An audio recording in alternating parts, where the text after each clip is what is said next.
Bayangkan CEO muda bernama Nako yang terkenal tak berperasaan, bisa membuat siapapun gemetar hanya dengan tatapan matanya. Namun, segalanya berubah saat seorang gadis 7 tahun lebih muda datang melamar kerja dengan blazer murah dan senyum berani. Mawari tak tahu, langkah kecilnya ke dalam ruangan itu akan mengguncang dunia pria yang selama ini membekukan hatinya, dan membuatnya jatuh cinta pada cara yang bahkan ia sendiri tak sangka, dan inilah kisahnya. Nako, CEO termuda di Seoul, dikenal dingin, tegas, dan tak tersentuh. Dunia bisnis menjulukinya The Ice King karena wajahnya yang tanpa ekspresi bahkan ketika menandatangani kontrak miliaran won.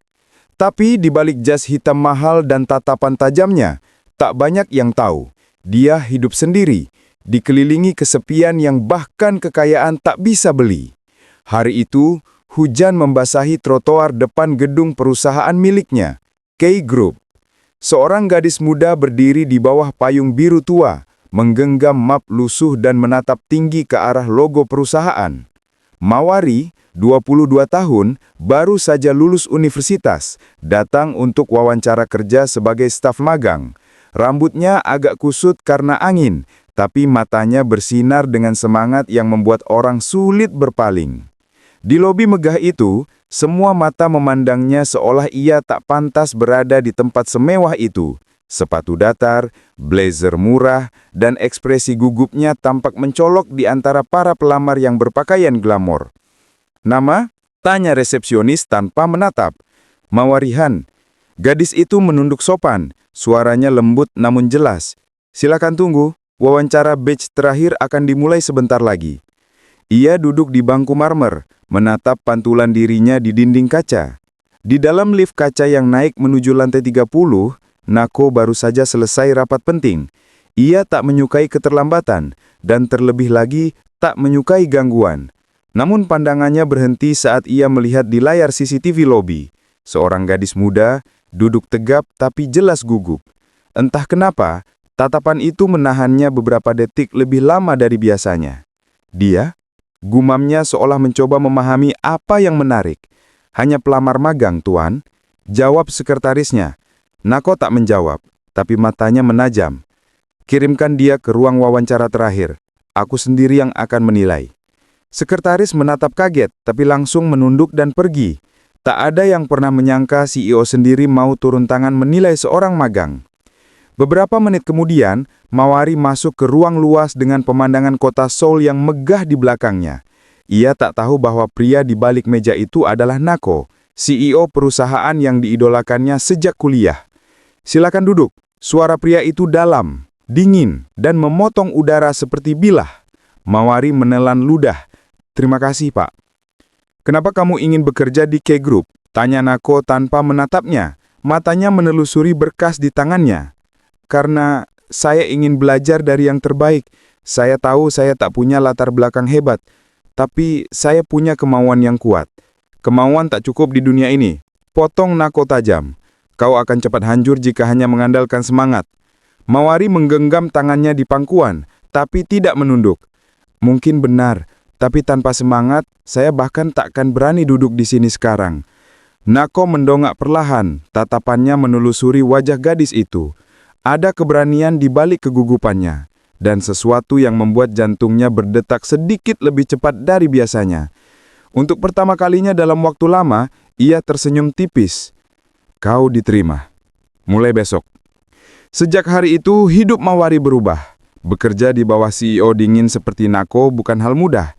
Ia sering ditegur karena kesalahan kecil, ditekan oleh staf senior, dan bahkan beberapa kali hampir menyerah.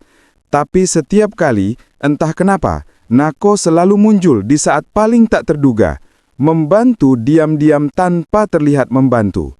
Suatu malam, saat semua sudah pulang, Mawari masih di kantor menyelesaikan laporan. Komputernya tiba-tiba mati karena korsleting.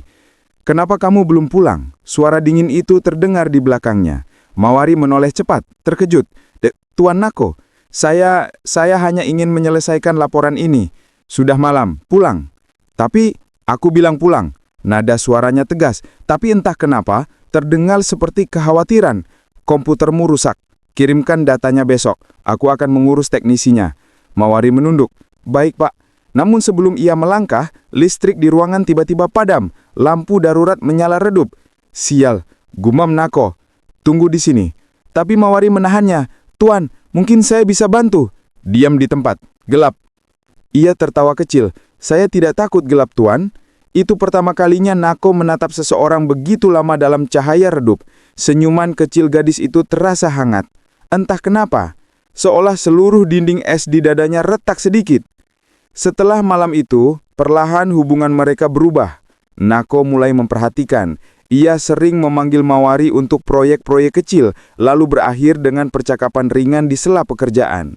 Ia jarang tersenyum pada orang lain, tapi dengan Mawari, entah kenapa, wajahnya terlihat lebih manusiawi. Kau terlalu keras pada dirimu, kata Nako suatu hari saat mereka lembur. Kalau aku tidak keras, aku tidak akan bertahan. Kau mengingatkanku pada diriku sendiri, ucap Nako lirih. Tapi aku tidak ingin kau berakhir seperti aku. Saat itu sesuatu di antara mereka mulai tumbuh, tanpa kata, tanpa pengakuan. Tapi semua berubah ketika rumor mulai menyebar. Beberapa karyawan iri menyebarkan gosip bahwa Mawari mendapat perlakuan istimewa karena dekat dengan CEO. Mawari dikucilkan, bahkan diancam. Suatu sore, ia menahan air mata di ruang arsip sendirian. Mereka bilang, aku cuma gadis murahan yang mencoba naik dengan cara mudah, bisiknya pada dirinya sendiri. Tapi pintu terbuka dan suara berat itu terdengar. Siapa yang bilang begitu? Nako berdiri di ambang pintu.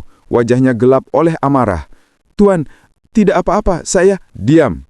Ia melangkah mendekat. Mereka berani sentuhmu lagi, mereka keluar desak juga. Tapi nanti, aku tidak peduli pada omongan orang. Suaranya rendah tapi penuh ketegasan. Aku tidak bisa diam ketika orang seenaknya merendahkan orang yang penting untukku. Mawari terdiam, jantungnya berdetak cepat. Penting? Untuk Anda? Nako menatapnya lama. Lalu berkata pelan, ya. Setelah itu, batas profesional antara mereka perlahan pudar. Nako mulai menjemput Mawari setelah kerja, mengantarnya pulang, bahkan beberapa kali makan bersama. Dunia luar terus bergosip, tapi keduanya tak peduli. Hingga suatu malam, di balkon apartemen Nako, pria itu berdiri menatap kota, lalu menoleh. Mawari, panggilnya. Iya, Tuan? Berhenti memanggilku Tuan. Tapi, berhenti. Aku ingin kau memanggilku Nako. Gadis itu menatap gugup. Baik, Nako. Nama itu keluar dengan lembut, tapi membuat dada pria itu hangat. Kau tahu kenapa aku mempekerjakanmu waktu itu? Karena saya punya semangat. Nako tersenyum samar. Karena aku melihat seseorang yang tidak menyerah, bahkan ketika dunia menganggapnya kecil. Ia melangkah mendekat. Dan sekarang, aku tidak ingin kehilanganmu. Nako, bisik Mawari. Matanya membulat, tapi sebelum sempat berkata lagi, pria itu sudah menariknya dalam pelukan. Pelukan yang terasa aneh tapi menenangkan, dingin tapi hangat di waktu yang sama. Sejak malam itu, hubungan mereka tak lagi bisa disembunyikan. Dunia tahu, media tahu, dan meski kritik datang dari segala arah, terlalu cepat, terlalu muda, terlalu berani, Nako tak peduli. Ia menikahi Mawari dalam upacara sederhana di taman atap gedung K Group, hanya dihadiri orang-orang terdekat. Semua orang menatap tak percaya.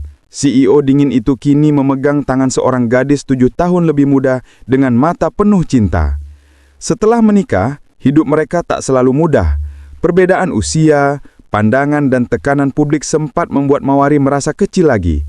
Ia merasa tak pantas berdiri di sisi pria sehebat itu. Suatu malam, saat Nako pulang larut, ia menemukan Mawari duduk di ruang tamu menatap gelang kawin di tangannya. Kau menyesal? Tanya Nako pelan. Mawari menggeleng, air mata jatuh tanpa suara. Aku hanya takut semua ini terlalu cepat. Aku masih belajar, tapi dunia menilai aku hanya karena aku istrimu. Nako mendekat, mengangkat dagunya lembut. Dunia boleh berkata apa saja, tapi aku tahu siapa kau. Kau bukan di bawahku. Mawari, kau di sisiku. Ia mencium keningnya dengan lembut. Kau membuatku merasa hidup lagi, dan aku akan memastikan kau tak akan pernah merasa sendirian. Sejak saat itu mereka hidup dengan cara mereka sendiri. Nako yang dulu dingin, kini berubah, lebih sabar, lebih hangat, bahkan kadang canggung saat mencoba memasak untuk Mawari di pagi hari.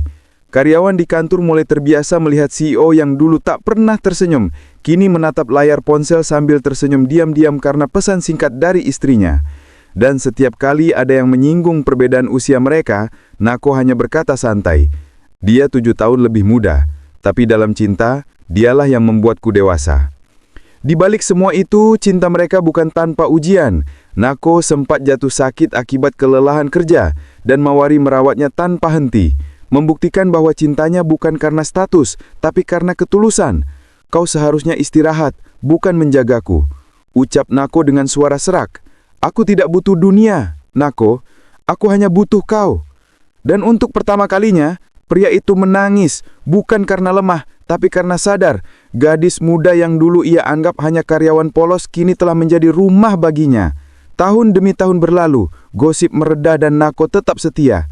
Ia selalu memanjakan Mawari, menghadiahkannya taman kecil di atap rumah, membelikan bunga setiap minggu, dan mengingat setiap tanggal kecil yang penting. Bagi dunia, ia tetap CEO hebat yang berkuasa.